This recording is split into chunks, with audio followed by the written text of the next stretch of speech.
नमस्कार। आकाशवाणी जयपुर अजमेर से प्रस्तुत हैं प्रादेशिक समाचार।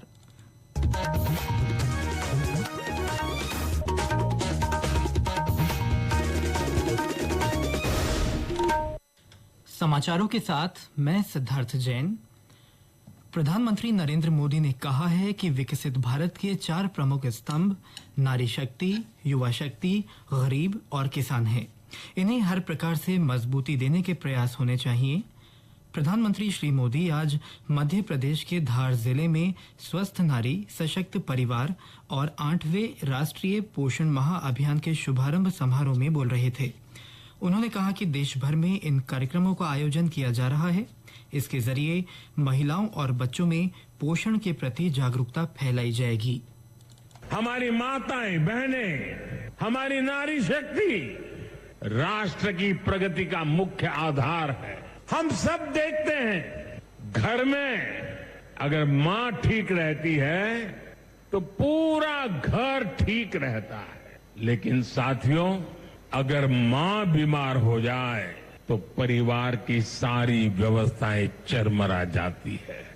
इसलिए स्वस्थ नारी सशक्त परिवार ये अभियान माताओं बहनों को समर्पित है, उन्हीं के उज्जवल भविष्य के लिए है।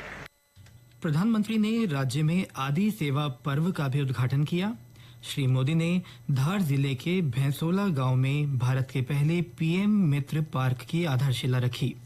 स्वस्थ नारी सशक्त परिवार और पोषण माह शुभारंभ का राज्य स्तरीय कार्यक्रम जयपुर में RUHS में रखा गया है। मुख्यमंत्री भजनलाल शर्मा, उप मुख्यमंत्री दिया कुमारी, कई अन्य नेताओं के साथ कार्यक्रम में शामिल हुई। 8वां राष्ट्रीय पोषण महीना प्रदेश भर में मनाया जाएगा। पोषण अभियान से महिलाओं और बच्चों में पोषण के प्रति जागरूकता फैलाई जाएगी।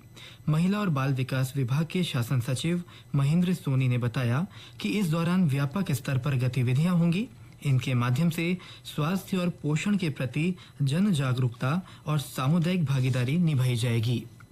सेवा पर्व के तहत आज से ही स्वच्छता ही सेवा पखवाड़ा शुरू हुआ। मुख्यमंत्री श्री शर्मा ने जयपुर के सिटी पार्क से इसकी शुरुआत की।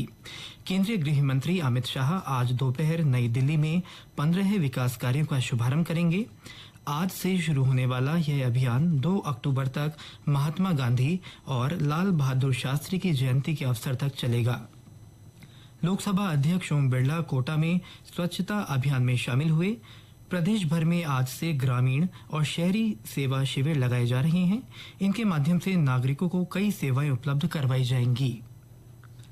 प्रधानमंत्री नरेंद्र मोदी के 75वें जन्मदिन के उपलक्ष्य में आज देश भर में विभिन्न कार्यक्रम हो रहे हैं। इस अवसर को सेवा पर्व के रूप में मनाया जा रहा है। सेवा पखवाड़े के दौरान अलग अलग विषयों पर कार्यक्रम होंगे। इनके माध्यम से सरकार की कल्याणकारी योजनाओं को लोगों तक पहुंचाने, स्वच्छता को बढ़ावा देने, जल आपूर्ति सुनिश्चित करने और पर्यावरण संरक्षण अभियान चलाने पर ध्यान केंद्रित किया जाएगा। राष्ट्रपति द्रौपदी मुर्मू, उपराष्ट्रपति CP राधाकृष्णन और अन्य कई नेताओं ने उन्हें बधाई और शुभकामनाएं दी हैं। राज्यपाल हरिभाऊ बागड़े और मुख्यमंत्री भजनलाल शर्मा ने भी श्री मोदी को बधाई देते हुए उनके स्वस्थ और दीर्घायु जीवन की कामना की है। रिजर्व बैंक ऑफ इंडिया ने भुगतान सेवा देने वाले पेमेंट एग्रीगेटर्स के लिए संशोधित दिशा निर्देश जारी किए हैं। इसका उद्देश्य ऑनलाइन भुगतान करने वाले उपभोक्ताओं के संरक्षण को बढ़ावा देना और धोखाधड़ी से निपटना है। इन दिशा निर्देशों में धन वापसी की स्पष्ट समय सीमा, उचित डेटा सुरक्षा और धोखाधड़ी से बचने के लिए रोकथाम प्रणालियों के साथ ही विवाद समाधान नीति को अनिवार्य किया गया है। RBI ने नए नियमों में बैंकों को पेमेंट एग्रीगेटर्स के रूप में काम करने के लिए अनुमति देने से छूट दी है।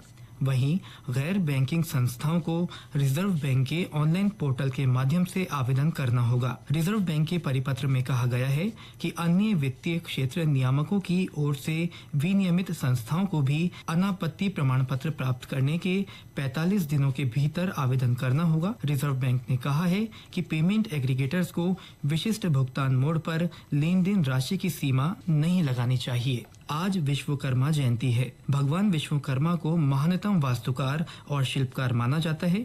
इस दिन श्रमिक, कारीगर और औद्योगिक क्षेत्र से जुड़े लोग विश्वकर्मा पूजा करते हैं। बिहार के बोधगया में आज विश्वकर्मा और राष्ट्रीय अनुसूचित जाति अनुसूचित जनजाति केंद्र महासम्मेलन का आयोजन किया गया है। प्रधानमंत्री विश्वकर्मा योजना की दूसरी वर्षगांठ पर MSME मंत्रालय की ओर से ये सम्मेलन रखा गया है। केंद्रीय सूक्ष्म लघु और मध्यम उद्यम मंत्री जीतन राम मांझी और राज्य मंत्री शोभा करंदलाजे इस कार्यक्रम का उद्घाटन करेंगे।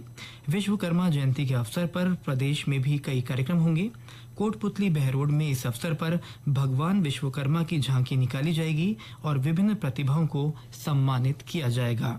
सलूंबर के डाई खेड़ा स्कूल में दूषित पोषाहार से करीब 40 बच्चों की तबीयत बिगड़ गई। जिला कलेक्टर अवधेश मीणा तुरंत मौके पर पहुंचे और बच्चों के इलाज की उचित व्यवस्था की। बच्चों का लसाड़िया के CHC में उपचार किया गया। कलेक्टर ने मामले की जांच के लिए 3 सदस्यों की समिति गठित की है। वैष्णो देवी यात्रा आज फिर से शुरू हो गई है। जम्मू कश्मीर में खराब मौसम और भूस्खलन के कारण 22 दिनों तक ये यात्रा स्थगित रही। अब बड़ी संख्या में श्रद्धालु पवित्र तीर्थ स्थल के आधार शिविर कटरा पहुंचने लगे हैं। अधिकारियों ने तीर्थ यात्रियों की सुचारू आवाजाही के लिए आवश्यक सुरक्षा उपाय किए हैं। इसके साथ ही प्रादेशिक समाचार बुलेटिन समाप्त हुआ। हमारा अगला बुलेटिन शाम 6:30 बजे प्रसारित होगा। नमस्कार।